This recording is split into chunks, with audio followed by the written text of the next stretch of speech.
Bienvenidos a Paul McCartney's All the Best.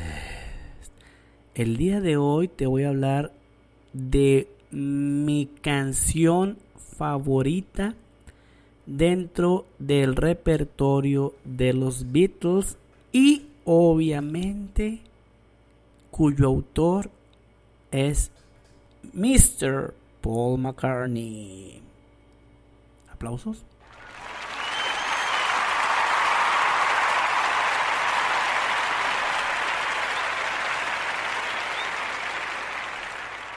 Esta canción se grabó entre el 20, el 26 de abril, el 17, 18, 22, 23 de julio, el 8, el 11 de agosto y su mezcla en estéreo el 12 de agosto.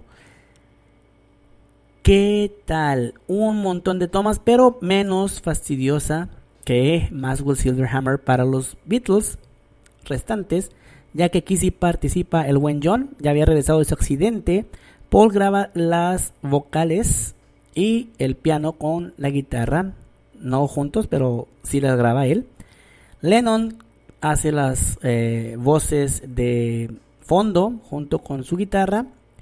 Harrison también hace coros y el bajo, toca el bajo. El buen Ringo toca la batería y Billy Preston el órgano. Esta canción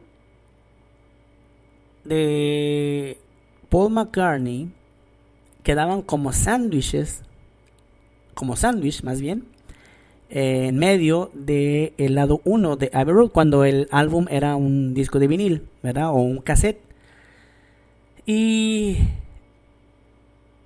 esta canción originalmente había sido titulada I'll Never Do You No Harm, que es Nunca Te Haré Daño, y que empezaba con esa entrada directamente después de tocar el mi mayor aumentado para lo que era la voz de el buen Paul. La canción pudiera haber sido algo diferente, y mientras que Maxwell Silverhammer habla en tercera persona con esa letra que no le gustaba a ninguno de los Beatles y que realmente era desechable.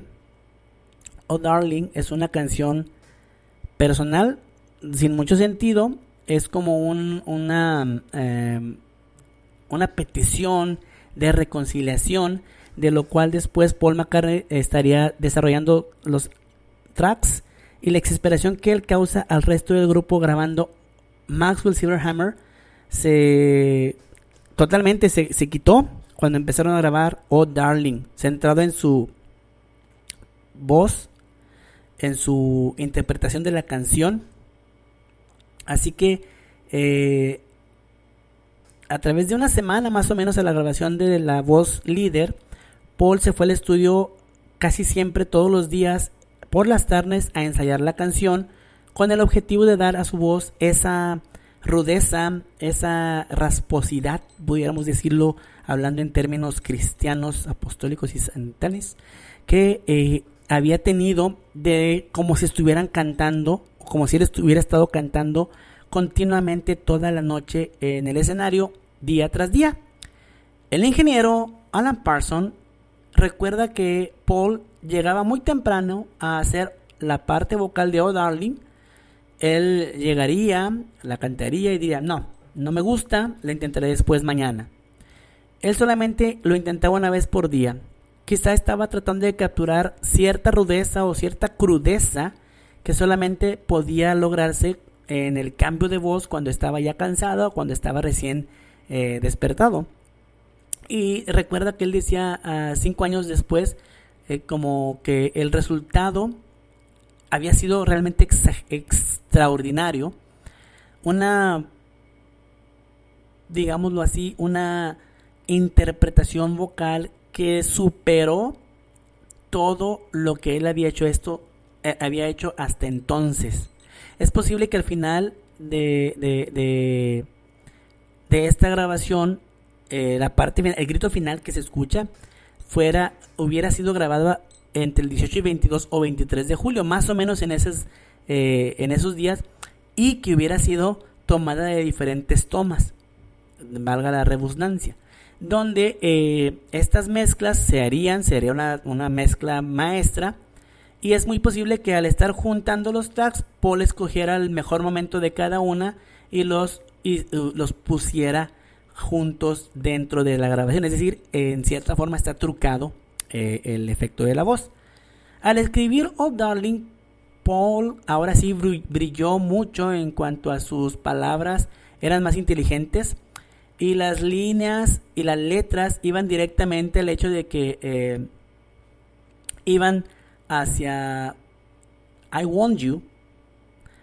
Es como decir así, no, Paul estaba dando esta introducción o más bien estaba cantando ya con una situación de que quería a la persona. Y hay varios ensayos que se grabaron durante las sesiones de Let It Be o Get Back, en los periodos en los cuales la canción fue grabada. Pues quizá esta llevó menos tiempo, pero sí mucho tiempo de Paul al grabar la parte vocal. Es algo así como que él parecería ahora estar también de tal forma invitando a Lennon a que hiciera algo que tuviera este sentido, ¿no? De si estaba, por ejemplo, Strawberry Fields, Paul sacaba Penny Lane. Entonces aquí Paul precisamente quizá estuviera invitando a que John hiciera algo más o menos similar. El primer verso de las voces de Paul, bueno, donde dice que él no quiere hacer daño, la línea propia dice que él no quiere hacer daño, está muy cuidadosamente lanzada, con una guitarra tocando fuera del tiempo en una forma de staccato, junto con los tripletes que hace el piano y el bajo haciendo todas sus figuritas, el efecto que está capa sobre capa, y las voces que hacen un total de las partes. Bueno, la directriz y la madurez de la Paul vocal, de las vocales de Paul, contrastan con las armonías que están un segundo atrasito del verso. Y es decir, esta canción realmente tenía en una forma darle dramatismo. Paul hace una grandiosa interpretación en cada uno de los versos de esta canción, y definitivamente cada sonido que va agregando van dándole más dramatismo a la historia de la canción. Por eso podemos escuchar cómo se van haciendo este tipo de agregado o cambios en la música para darle un final muy, muy dramático cuando dice no quiero hacerte daño. Esta canción quizá sirviera para darle un poquito de, ¿cómo te pudiera decir?, de introducción a lo que más adelante haría Paul McCartney, por ejemplo en Let Me Roll It. Es como que Let Me Roll It, obviamente Let Me Roll It sería una versión muy debajo del nivel de Paul, pero John Lennon sí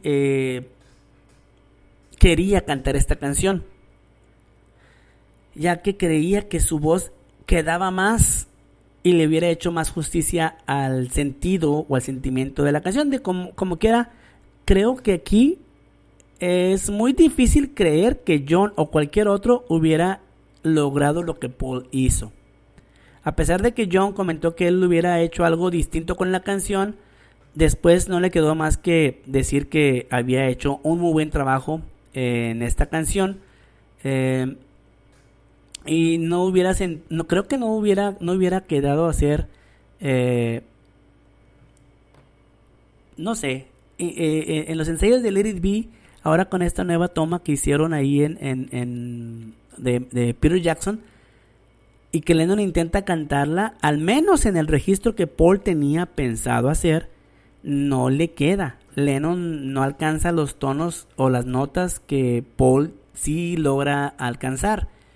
Y obviamente aquí también te estoy mencionando que no es el resultado al azar, sino que Paul estuvo yendo día tras día, como te mencioné, o muy temprano o muy después de las sesiones, solamente dedicándose a grabar las partes vocales de Oh Darling.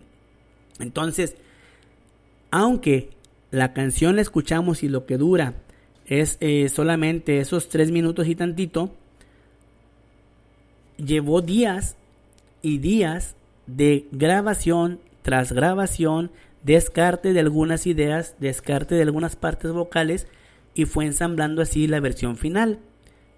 Lennon no le quedó más que admitir que fue muy buena la interpretación, pero sí se sentía un poquito, podríamos decirlo quizás celoso, de que él hubiera querido cantar la canción. Ahora, se llega a escuchar una parte donde Lennon la canta, pero no da el kilo. Quizá cambiando los tonos o quizá cambiándole un poco la velocidad y todo, pero no hubiera sido la misma, el mismo feeling que Paul necesitaba y quería poner a esta hermosa canción llamada Oh Darling. A mí me gusta mucho, no creo que yo no hubiera hecho un buen trabajo, la verdad no creo, pues no encuentro cómo Lennon hubiera alcanzado los registros vocales de Paul, ni tampoco creo que hubiera dedicado el tiempo que Paul le estaba dedicando a la canción, porque acuérdense que ya Lennon estaba más que fundido el cerebro por Yoko Ono. Desafortunadamente, esto no es que yo sea anti Lennon ni anti Yoko, pero la historia dice que Lennon literalmente perdió la cabeza por Yoko y perdió mucho interés en los Beatles. Sí tenía sus destellos, pero ya no era el mismo Lennon que podía meterle su alma a las canciones Beatles. Es triste decirlo, pero es cierto.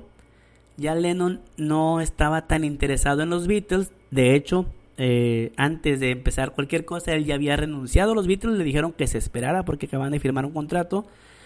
Él impone a Allen Klein, como te había comentado. Ya las tensiones estaban muy presentes, y ya se estaba dando un ambiente casi premonitorio o precediendo al rompimiento de los Beatles. Sin embargo, todavía logran buenas canciones. Oh Darling es una de ellas.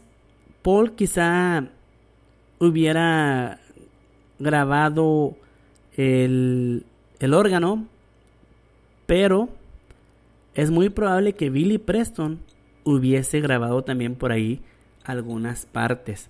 Sin embargo, no está muy seguro el hecho de que algunos arreglos de Billy Preston hayan quedado al final, pues porque creo que nadie sabe mejor cómo hacer o qué quiere en su canción que el autor.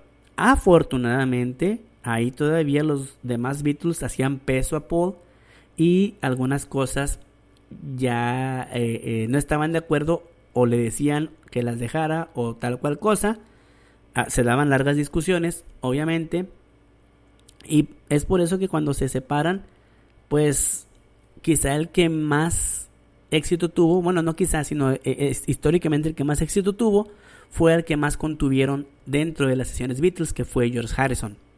Y aunque el podcast sea acerca de Paul McCartney, hay que aclarar que también se es honesto con este tipo de situaciones, y Paul en ciertas etapas Beatles y en ciertas etapas solistas, pues pecaba de soberbio, ¿no? Le ganaba la soberbia, le ganaba el egocentrismo, pero en ocasiones, por el bien de la canción, lograba hacer, como en este caso de Oh Darling, un resultado final muy satisfactorio, causando un poquito de recelos entre John Lennon por la situación de la cantada, pero definitivamente mi favorita, no por nada, de este álbum es Oh Darling. Y nos vemos en el siguiente episodio.